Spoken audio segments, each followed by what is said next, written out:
بات ہو رہی ہے ملک کی اس وقت موجودہ سیاسی صورتحال پر، جس میں پنجاب میں ایک ہنگامہ خیز دن رہا نئے قائد ایوان کے انتخاب سے پہلے۔ بالآخر اس پر ووٹنگ ہوئی۔ حمزہ شہباز وزیر اعلیٰ پنجاب منتخب ہو چکے ہیں، لیکن اس پر جو رد عمل ہے دوسری جماعتوں کی طرف سے، پرویز الہی صاحب کی طرف سے، اس سے کچھ غیر یقینی صورتحال پیدا ہو رہی ہے۔ شاہ زیب صاحب، اب جب اگلا دن آئے گا تو کیا حکمت عملی ہوگی ان جماعتوں کی، خاص طور پر مسلم لیگ نون اور ان کی اتحادی جماعت، اور پھر وہ اراکین جنہوں نے پی ٹی آئی کا حصہ ہوتے ہوئے ووٹ دیا ہے ان کے انتخاب کے لیے؟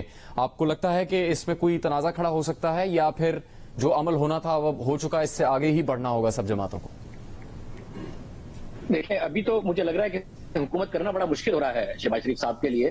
6 دن ہو گئے ہیں، اس ملک میں ایک کابینہ نہیں ہے۔ یہ کس قسم کی ان کی آپس کی انڈرسٹینڈنگ تھی کہ بتا بھی رہے ہیں کہ ملک کے مسائل بہت گمبھیر ہیں، بتا بھی رہے ہیں کہ تحریک انصاف کی حکومت نے ملک کی معیشت کو تباہ کر دیا ہے، مگر نہ اس ملک کا فائنانس منسٹر بتا رہے ہیں، نہ اس ملک کا انرجی منسٹر کون ہوگا۔ یہ 2 ایسے سیکٹر ہیں جس میں آوے کا آوا بگڑا ہوا ہے اور فوری توجہ کی ضرورت ہے۔ اور جو کام عمران خان صاحب سیاسی دباؤ میں کر گئے، جو کہ معیشت کے لیے بہت برا ہے، بارودی سرنگ بچھا کے چلے گئے کہ پیٹرول پہ سبسڈی دے گئے، بجلی پہ سبسڈی دے گئے، وہ سبسڈی ان ٹارگیٹڈ سبسڈی ہے، کیونکہ جنید جس کے پاس جتنی بڑی گاڑی ہے اس کو اتنی زیادہ بڑی سبسڈی مل رہی ہے۔ موٹر سائیکل والے کے مقابلے میں ہم لوگ زیادہ سبسڈی لے رہے ہیں، جس کے گھر میں جتنے زیادہ اے سی ہیں انہیں اتنی بڑی سبسڈی مل رہی ہے۔ اور شہباز شریف صاحب نے کل اس سبسڈی کو کنٹینیو کر دیا ہے، کیونکہ انہیں بھی نہیں سمجھ میں آ رہا ہے کہ اب ملک کیسے چلانا ہے۔ تو میرا خیال ہے کہ صورتحال بڑی مشکل ہو گئی ہے۔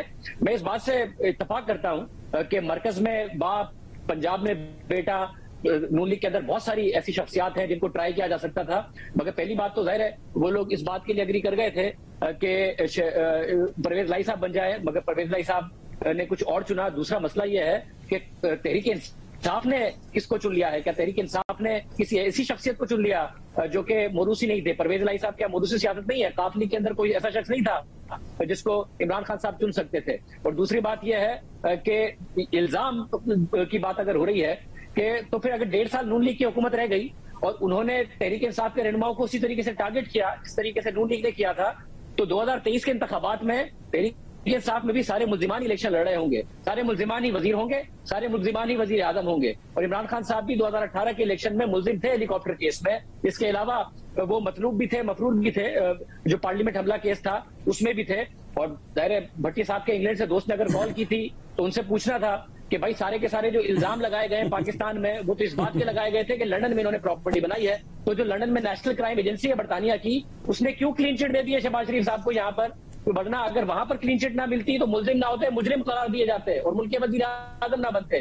ساتھ ہی بھٹی صاحب کو ان سے یہ پوچھنا چاہیے تھا کہ بھائی پاکستان میں تو عمران خان نے جتنے الزام لگائے ہیں اور جس چینل نے چلائے ہیں، برطانوی عدالت نے ان چینلز کے خلاف جرمانے کیے اور چینلز کو جرمانے 10-10 11-11 کیسز میں پے کرنے پڑے ہیں۔ یہ برطانوی عدالتوں سے ہوا ہے، وہ پاکستانی عدالت میں سوال اٹھا رہے ہیں بھٹی صاحب کو کال کر کے۔